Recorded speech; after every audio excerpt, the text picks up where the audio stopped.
and welcome to AISD-TV News for the week of December 3rd. I'm Hannah Mecklem.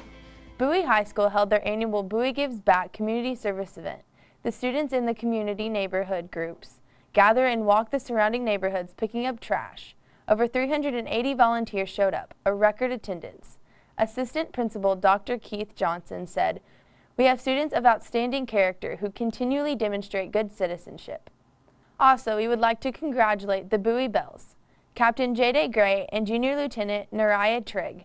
They recently performed with the Spirit of American Dancers at the 86th Annual Macy's Thanksgiving Day Parade in New York City.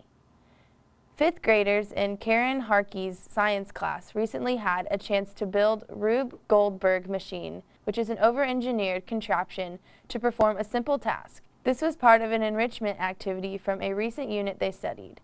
The students had a blast and they were very creative. West Elementary art teacher Lindsay Wittenberg had her students create an interesting art project. The designed unique and colorful pillowcases will provide smiles for our American soldiers stationed in Afghanistan. Way to go, West Elementary. Crouch Elementary recently held their annual Multicultural celebration. It's a way for the school to give thanks to the diversity of their learning community. Each grade level performed a special presentation celebrating various cultures of Crouch Elementary. Principal Aaron Perales was the MC to the standing room only crowd. Arlington High School was decorated in pink for Relentless Week, which was in honor of Cindy Stewart, who works at the campus. 5 years ago, she was diagnosed with stage 4 breast cancer, which means her cancer has spread and there was no cure. The best the doctors could hope for is to aim for longevity and quality of life. Mrs. Stewart continues to receive weekly chemo sessions, but her love for Arlington High School keeps her coming to work and seeing the students and working with her coworkers in the counseling office.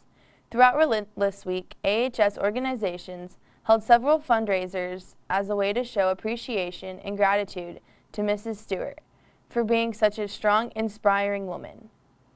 The New World Methodist Church, located in North Arlington, donated all of its proceeds from its fall carnival to the Lamar School Pregnancy Education and Parenting Program. $17,600 was donated to the PEP program during last Sunday's service. In addition, North Davis Church of Christ will sponsor the 17th annual holiday party for all AISD PEP students, their babies and their families, which takes place this Friday. Thanks to both churches for your community support for our students. And now for sports with Sam Weiger.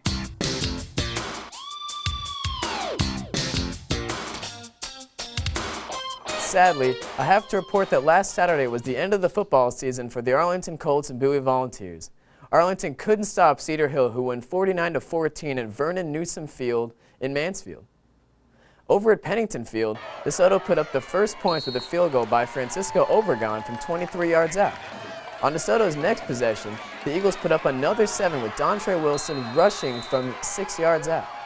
From their own 12-yard line, Bowie marches downfield and scores on an Eric Rivers run from 4 yards out. Point after touchdown kick went wide, and at the end of the first half, Bowie trailed 10-6. Bowie's defense fought hard, but the offense was never able to put together another scoring drive. DeSoto wins 24-6. In other news, Lamar senior Ashley Elrod, who was an outside hitter for the Lady Vikes volleyball squad, was named Star Telegram's Super Team Player of the Year. She had 585 kills for the Vikings. There was another member of Super Team for AISD, Arlington Colts senior Caitlin Granger.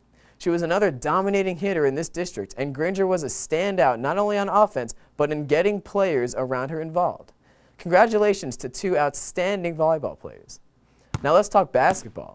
Here is your current standings for 3-5A play for girls. Martin on top, followed by Bowie, Weatherford, and North Crowley. District play for the girls will begin next Tuesday.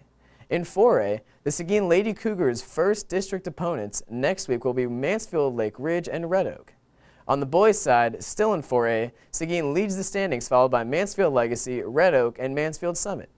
Seguin's only loss was to the 5A school, South Grand Prairie. Boys' district games will begin in 2 weeks, December 18th. In boys' 5A, Martin and Bowie are your top two, followed by Sam Houston and North Crowley. If you haven't noticed yet, Arlington, Bowie, Martin, and Seguin High Schools received brand new turf for their football fields, which replaced the grass fields. We had a chance to ask Seguin Athletic Director and head girls basketball coach Courtney Phillips what she thought about the new addition. It's amazing. I mean, places where we've had to cancel freshman games or cancel JV games, it's bringing the community closer together.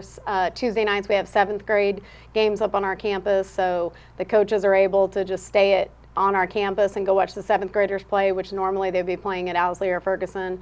You know, the rentals have increased with Pee Wee football. You know, now they're renting our facilities. And it's just gorgeous. I mean, the field is nice, the new track is nice, our new tennis courts. I mean, it's top notch. I really wish we could play varsity football there. For AISD-TV Sports, I'm Sam Weiger, and I will see you in the stands. Thanks, Sam. That's it for this week for AISD-TV News. I'm Hannah Mecklem. Have a great week.